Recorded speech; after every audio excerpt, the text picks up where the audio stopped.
All right, welcome back, everyone. I have a special guest on. I got Bob Wischer, the relationship engineer. We kind of talked off camera a little bit, and I want to say that this is going to be a little bit out of my comfort zone. So this is kind of going to be probably my first guest that is not going to be, primarily in the real estate or kind of financial mindset space. But Bob, welcome. Why don't you tell my audience a little bit about your story? Yeah, thanks for having me, Mark. Like I said, my name is Bob. My fancy title is called relationship engineer, but that's just a fancy way that I like to call myself a life coach. And I work primarily with hard-working, driven men who feel lost or disconnected by empowering them with tools and support to engineer the life that they truly love. And that would be one of joy, meaning, and connection. Um, the reason I do this is because when I was growing up, I always felt like the odd man out. I struggled to form deep connections, and it it was always hard for me to connect with the other guys around me. And at one point, I made a discovery of about myself, about the timeline of my birth, that really shed some light on that and helped me understand why um, that I always felt that way. And since I've realized that, it's really opened a lot of doors for me to be able to rewrite my story and forge meaningful relationships. I started my own men's group from scratch basically 5 years ago. Um, and I've worked with a bunch of coaches that have helped me untangle the knots of my life and really just embrace um, everything that's going on around me, be able to be in service of other people and do it with confidence and a driven purpose to be able to serve other people. Amazing. Why don't you tell me a little bit more about this men's group that you formed and what does it entail and Yeah. like did you reach out to me because you felt like I needed help here? Like just give me what No, no, so no, no. To answer that question briefly, I'm doing a circuit. Actually, I'm trying to get on as many podcasts as I can, get my message out there, and hopefully folks resonate. Um, but the men's group, it really was again, it came from that. It stemmed from that me being always kind of left out. 10 years ago, I got divorced, and what had happened through the course of my first marriage was all of my old friends kind of fell to the wayside, right? For reasons I won't get into with that were driven by my ex-wife, but um, so I got divorced, and then in the midst of the divorce, I lost all of our married friends too.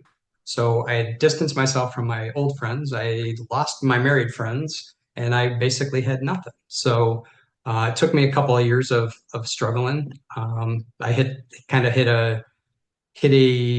a low spot with my career at that point too. I was doing a job. I'd gotten a really nice promotion. It was kind of like my ultimate promotion. It was kind of the pinnacle of where I wanted to get to, and it was a lot more than I could handle at that time. Again, going through the divorce and everything else going on, just was really bad timing, and I hit rock bottom. So there I was without a whole lot of friends, without a whole lot of support, and I read a book called The Truth About Men by Devon Franklin, um, and it was I know I had read a book or two other ones that had talked about the importance of men being in community together, um, but this one kind of really hit home, and I remember exactly I was walking down the street here by my house. I was out walking and it just hit me like a ton of bricks. I'm like, I got to do this. And I basically ran back home and started trying to find men's groups locally. And there weren't many, if at all, or they were farther away and didn't make sense logistically. So I'm like, you know what? I'm just going to make a group. And I got on Meetup, the Meetup app, and created a group. And 7 guys showed up for the first meeting, and we were going to do a study books. It was going to be like a book club. It was going to be a book study, and then a gentleman came along who had been working with men's groups out east, out in New York State somewhere. He said, "Yeah, I've been working with these groups for like 20 years. I got a bunch of stuff that we can use. I'll help you out, get you started." And what it became was amazing. And kind of answer your actual question. What we do is we get together. Obviously, it's confidential, right? That's we start with confidentiality. Everybody, takes kind of an oath, and then we do kind of a learning session. What we've got besides myself, there's 5 or 6 other men that I've kind of lifted up to be leaders of the group.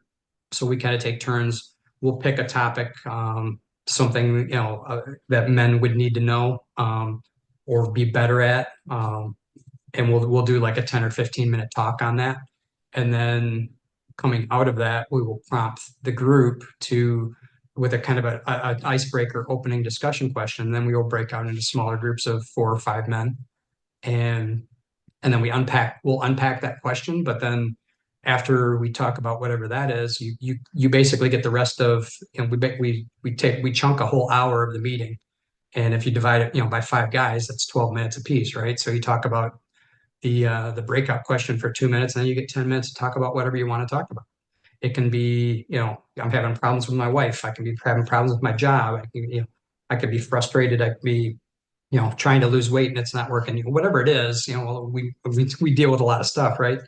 But it's basically given men an opportunity and a forum to just get all that yuck, for lack of a better term, out of our heads, out of our bodies, and one of the phrases I love is shame shrivels in the sunlight.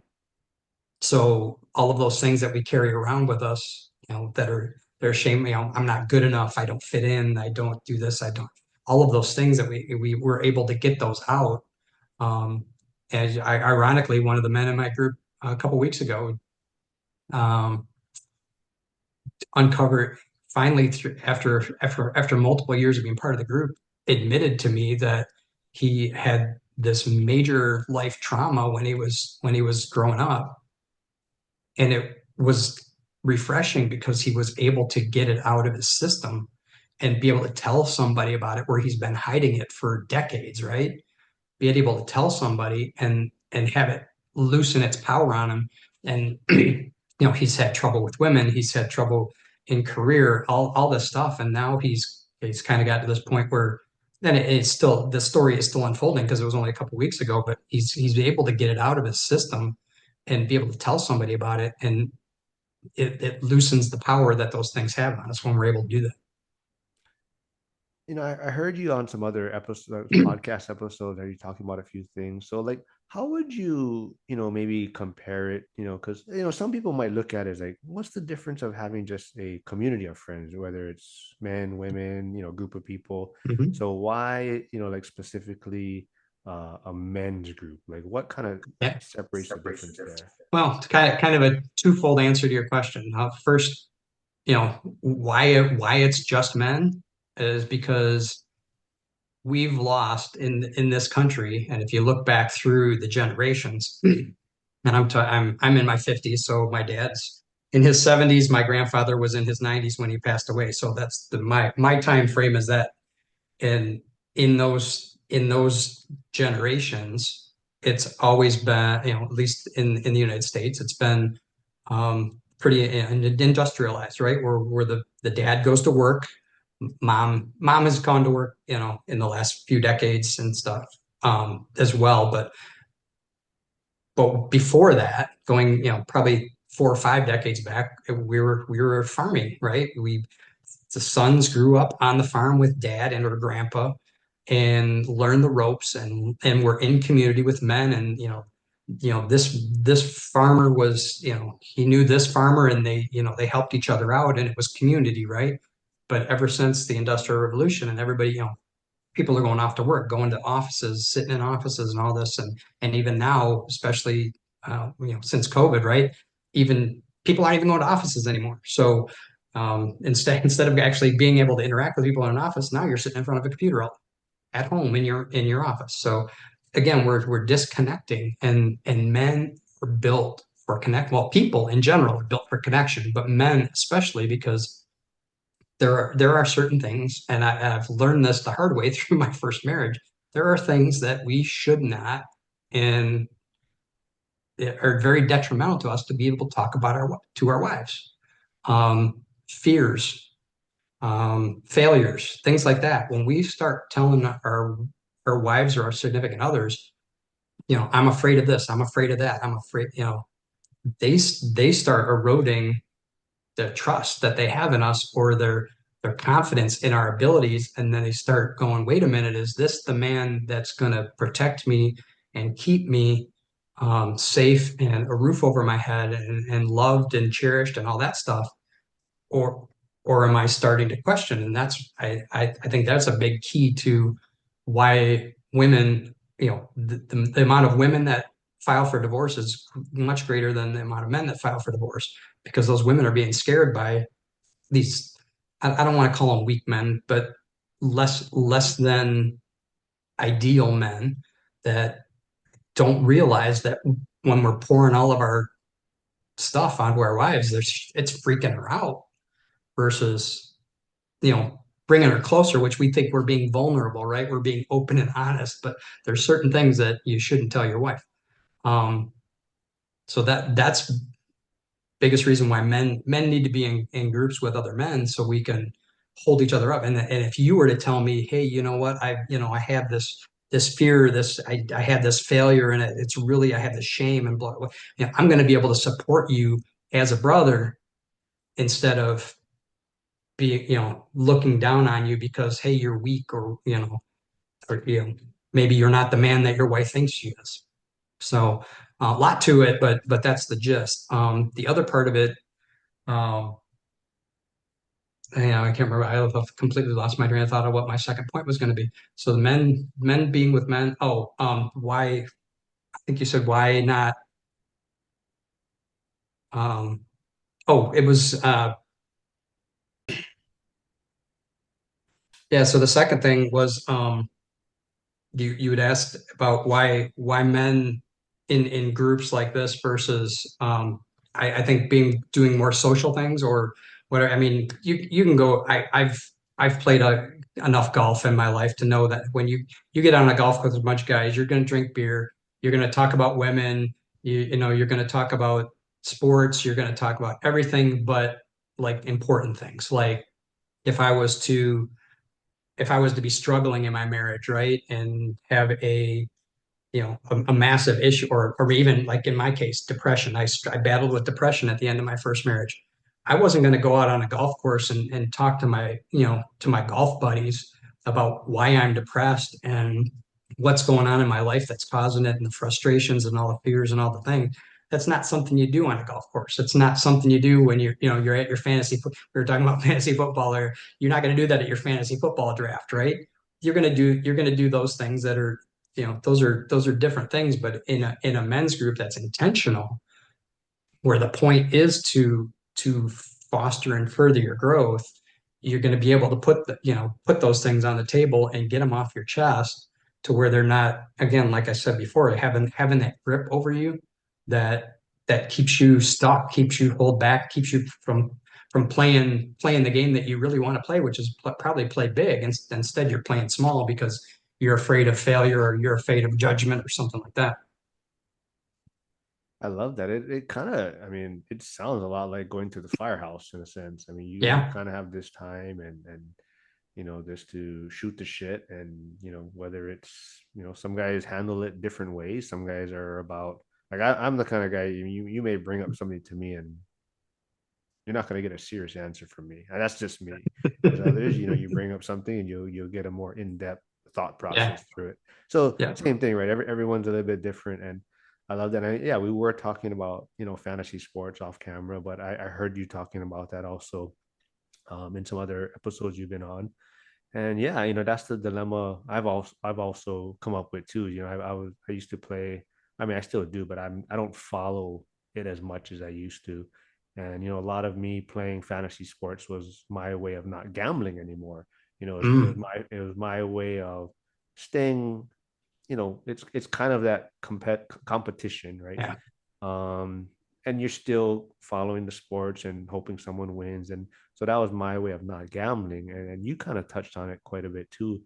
It's kind of like where your time's being spent, and just finding that, also that competitive nature too somewhere in these men groups, and bringing that back. So why don't you touch on that a little bit? Yeah, well, and that's where I as much as I love competition too, I think it's misled us through our entire lives. Because I mean, that's how part of that whole system of we could kind of talk about earlier. We get put into a situation where we think there's an expectation of this, and when we get when we're growing up, we're playing little league and we're doing this and we're doing that and we're competing for girls in junior high and high school and all that. It's always competition, competition, competition. And because we do that through our basically through our entire teen years, it just continues. And whether it's, beer league softball or fantasy football or golf or whatever, we're trying to continue because that's the rush we know that, that's where we're getting our dopamine hits all through, growing up. So we just continue it.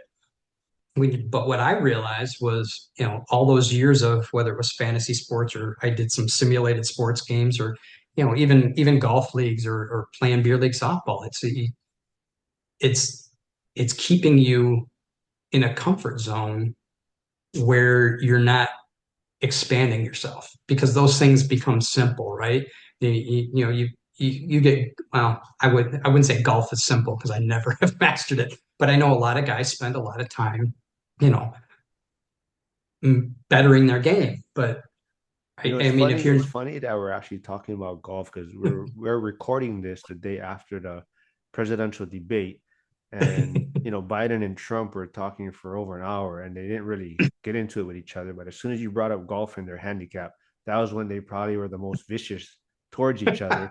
Is when they're kind of battling about who was a better golfer, right? I mean, so it's funny that you're talking about competitive spirit and whatnot, and yeah, we just saw it on the biggest stage. yeah, and that's the problem. We just keep perpetuating that, and in my case, I stopped learning. I got out of college and I didn't crack a book with intention for almost 2 decades. And that's not good because that I got a bookshelf over here behind me, with a bunch of books on it that I love, and I wish I had read those in my 20s, because if I had read them in my 20s, like we were talking about earlier, I probably wouldn't have been making the same mistakes over and over of putting my money where the corporations tell me to put it, which is in the stock market, when I could be doing real estate investment, like you're talking about. And I could have my nest egg that I'm sitting on could have been twice the size it is now, and maybe I'm able to quit my corporate job and coach full time, or retire early or whatever the case may be, because we're being told those things. So yeah, I hate that I wasted that time. Obviously, there was reason and purpose, and I had to learn and grow. But to me, learning and reading books, listening to podcasts like yours is so important. It's so vital for us to continue to grow and continue to learn. Because yeah, what I've learned is that I know very little, and I will never stop learning. Yeah, I totally agree. I kind of mentioned that too. Like I tell people, after I graduated college, seriously, I probably didn't open books except for, the next fantasy sports magazine that came out, and, getting ready for the draft. And yeah, I feel the same way, where it's kind of like you kind of get put down this path, and you kind of fall into the traditional rat race. And for some people, traditional retirement accounts, it is the best situation for them. But what you don't realize is there is a lot of other opportunities out there. Yeah, And I kind of just spoke on it on another podcast. Is like, there's so much money or financial wealth out there, and we're always taught to believe like money is evil, and the wealthy know all these tricks. And it's, that's not really the case, right? And a lot of times all that information is out there, and it's just yeah, whether you want to believe it or not. And I think yeah, that's the one thing. And but we do kind of get pigeonholed into these certain paths. And you kind of touched it on your other episodes, talking about how maybe, your previous marriage or whatnot kind of maybe pushed you into this path of, having certain friends, or like I think you touched on giving up maybe softball or other things that you Mhm. enjoyed. And I find that my situation too. I'm not with my son's mom anymore, but yeah, a lot of times you're trying to make this other person happy, right? And Yeah, you're trying to accommodate what they're looking for, and sometimes you do give up maybe things that you enjoy. And I'm assuming that this men's club, men's group that you formed is a way to keep these other passions and things that you guys all enjoy. Like you're saying, it's just a whole yeah, group of different people that just they said it's kind of just shooting the shit a lot of times. yeah. And we do, and that's part of the beauty of it too, is we have our serious moments. We meet every other Saturday morning, but then in between we'll do other stuff too. We've gone to shooting ranges, we've gone played disc golf.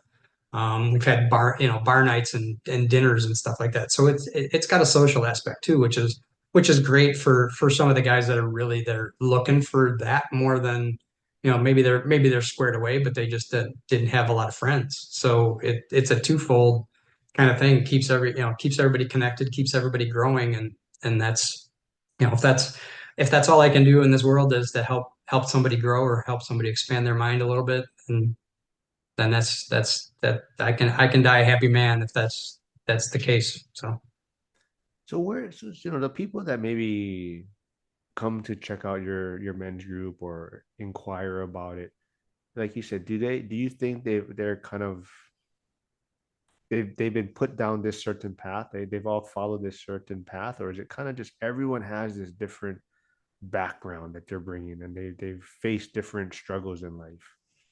yeah, for sure. I mean, there's been I mean a lot of the guys in the group have come because of divorce. A lot of guys get broken from that.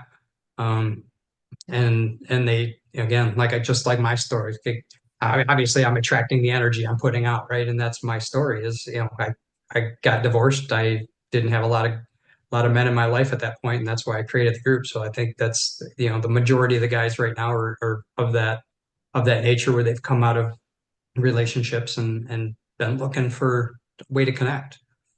You kind of touched on that too. You said, providing energy or bringing energy. So we kind of touched on this off camera. So, you kind of brought up, I believe it was a spoon theory, or about, so what is that all about?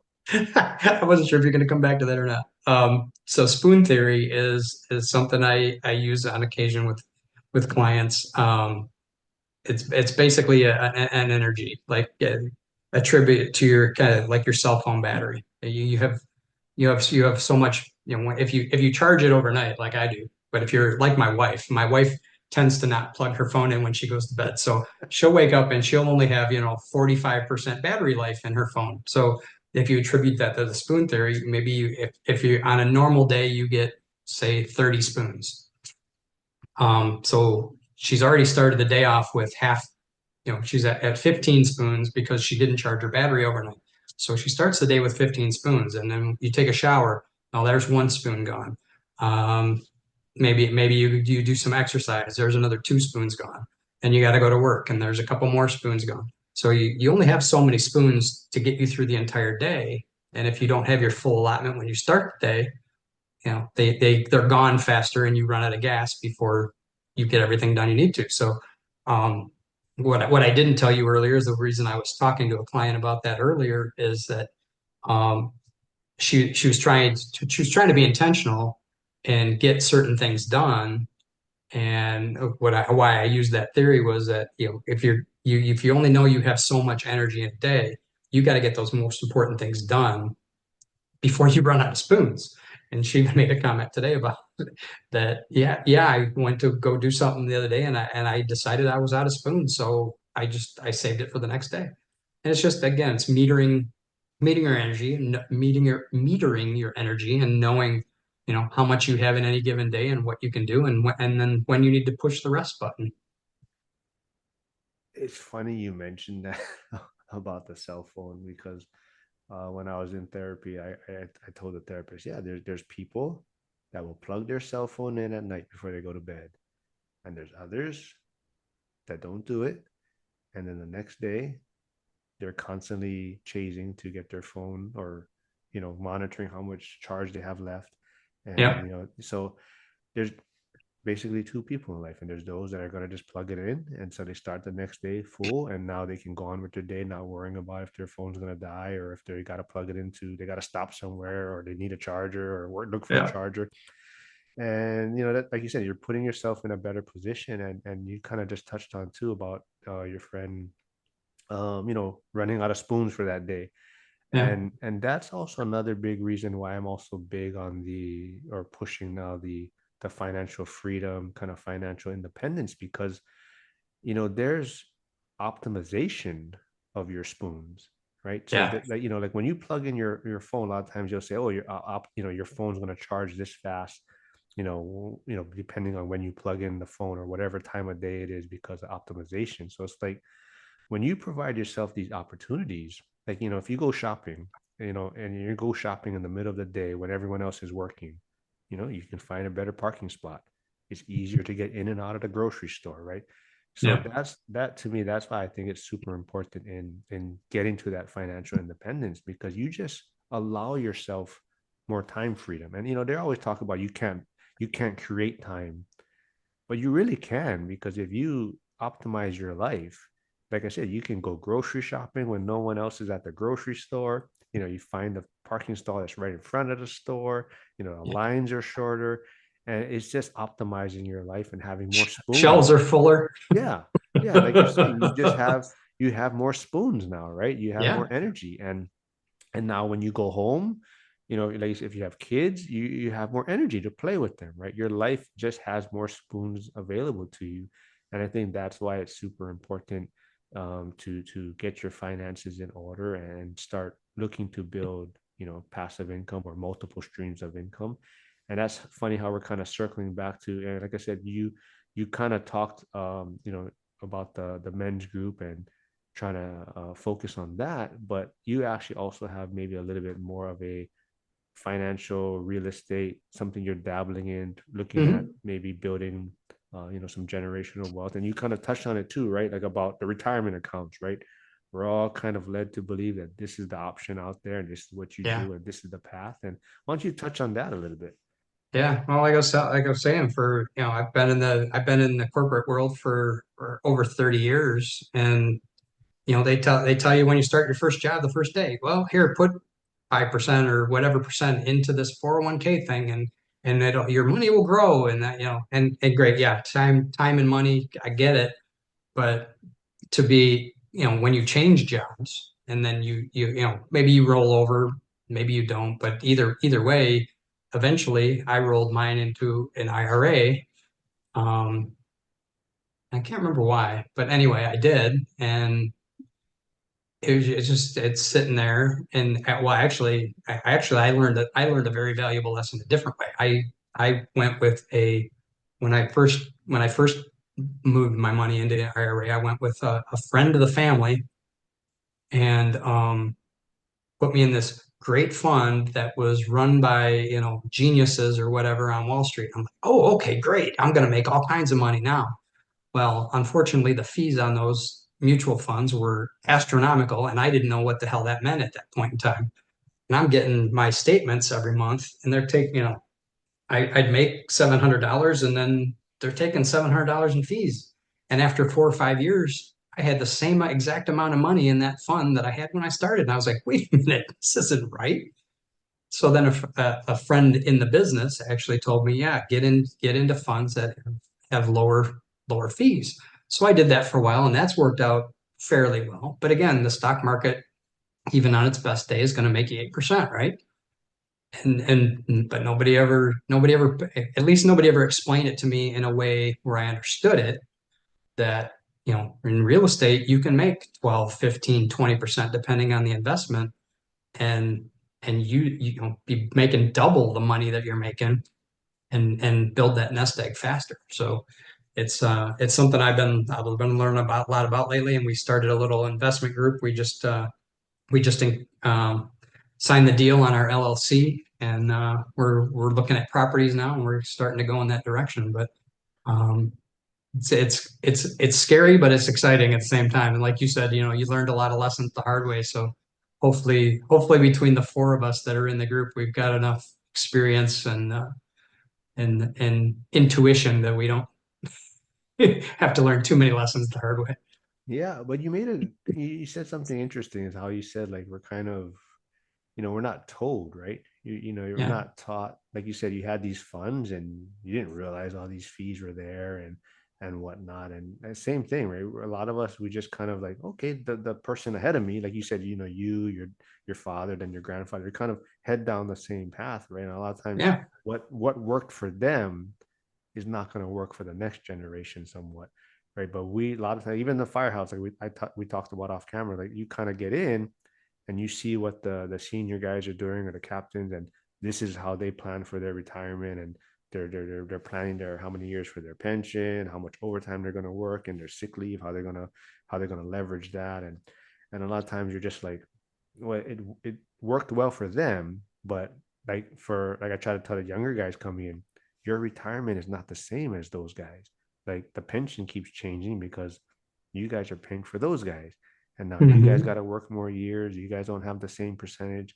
Your overtime doesn't count towards your retirement, so it keeps changing. But yet you're following this path that these other guys are yeah. doing, and it doesn't it keeps you in that rat race, right? And I think you made some great points. And like you said, we don't stop learning. Like you said, you didn't, you stopped reading books and all. And I'm the same way. Like I said, I have all these books here, and yeah, now before they would have been for show, but now it's like these are books I've read, and Yeah. it just there's so much information out there, and it's like I said, I'm not saying that real estate is the only path, but there's many paths out there, but you have to get educated on it, like whether it's going to be stocks or even wanting to start a business, and even like what you're doing with the men's group, that could turn into something like a business also, right? Or something Oh lucrative yeah. also on the side, right? So there's so many avenues out there. And I love what you're doing. So I see you on social media, doing podcasts. So where can people find you or reach out to you right now? Main way to find me is through my website, www.menbecomingbettermen.com. I'm also on TikTok and Instagram under the handle The Relationship Engineer, all one word. Um, and that's those are the main places you can find me. And then I do have a private Facebook group, so if you wanted to join that private community, it's also under Men Becoming Better Men. You just search it on groups, and you got to apply to get in. And obviously, if your photo is a man and you have a man's name, I'm going to let you in. Oh, It's, that's a whole nother subject, maybe. That's a yeah, whole I nother know. episode. It hasn't gone sideways yet, but who knows? We've had conversations about on some of that stuff, but it hasn't come to pass yet. So we're not, and it's not like we're talking about top secret stuff in there. It's sharing tips, sharing mindset stuff, and just trying to promote um, growth of each other and lift. And women do it so good. I mean, women have been doing it for years. I mean, I even think about there was a billboard here on the highway of the story with the softball girl where the girl she hits a home run and she like go round, I don't know if she rounded first base or something and twisted her ankle or something, and two girls from the other team picked her up and helped her carry her around the bases. I mean, that's what women have been doing that for a long time. But men, we don't do that. We're men, like we talked about competition, right?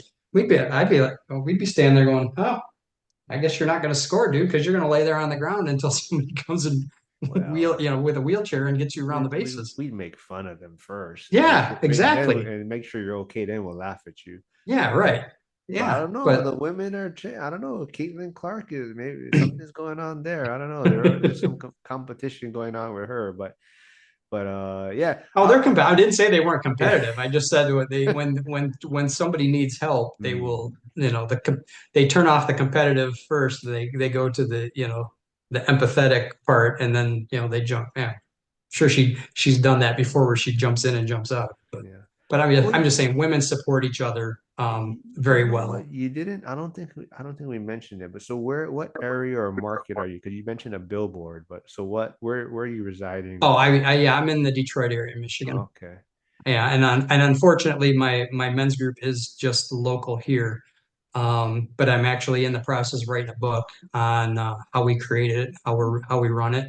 I hope to have that out. It might not make it this year. I got a lot of work to do still, but in the near future, I want to be able to put a book out. And I mean, I know there's a lot of men's groups out there.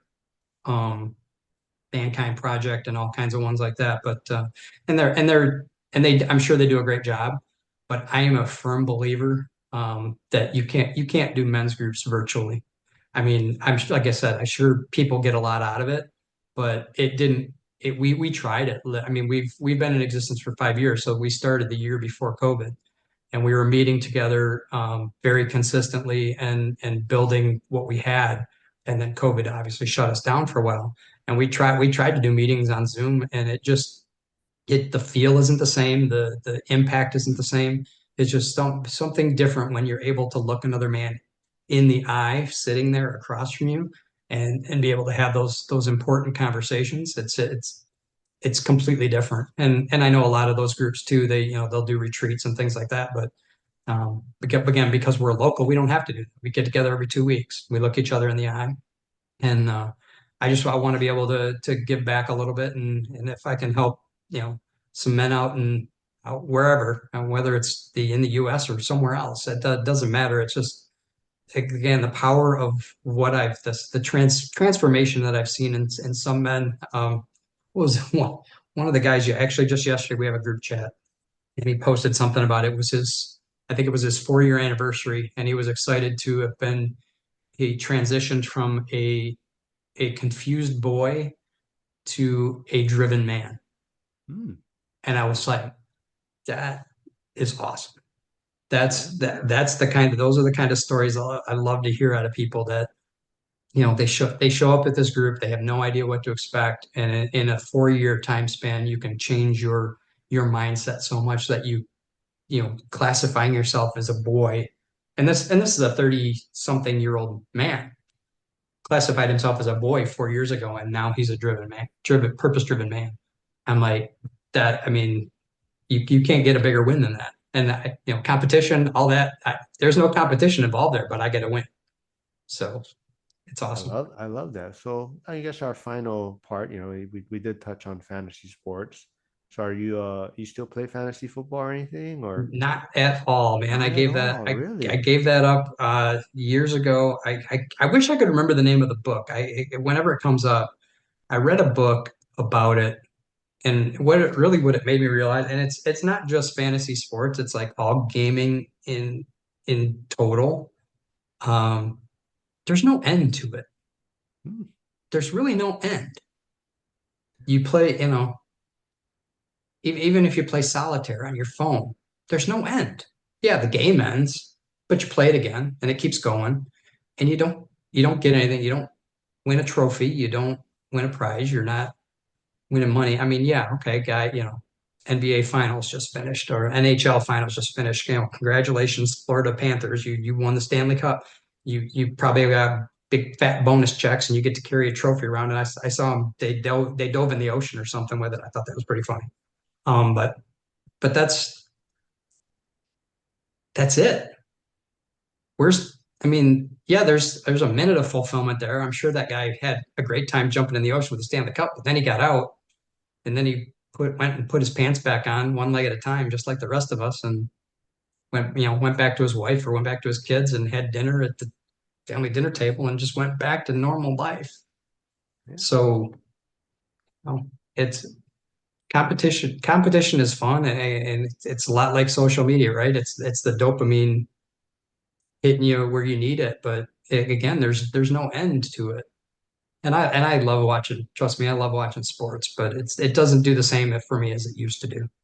exactly. Yeah. I mean, a lot of times I'm just playing more just to, keep in contact with people Yeah, I went to school with and stuff, but it's definitely yeah, not like that. I don't know if it was for you, but like the research, like studying yeah. I statistics. do. I do. I am a kind of a stats geek. So I mean, I started playing fantasy baseball when we actually used to you'd have to get the newspaper Oh every yeah. day and get the box scores. and tabulate who, who did what.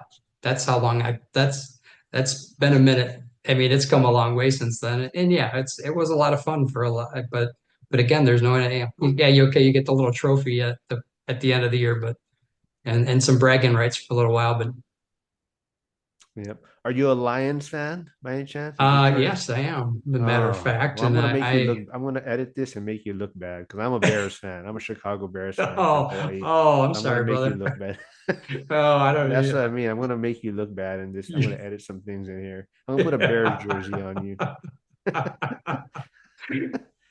Well, Well, we'll have to compare some notes as this season goes on, since you got Mr. Williams over there, and yeah. I mean, obviously it should be a little school of hard knocks for him this year, but after this year, I'll get concerned. We'll be by the end of the year. Yeah, We'll be there. yeah. All right, we'll see. We'll compare notes. All right. Well, this was fun. So thanks for doing this. Thanks for reaching out, and yeah, we'll Yeah, get you thanks on for here having me. again. Yeah, No all right, problem. sounds good.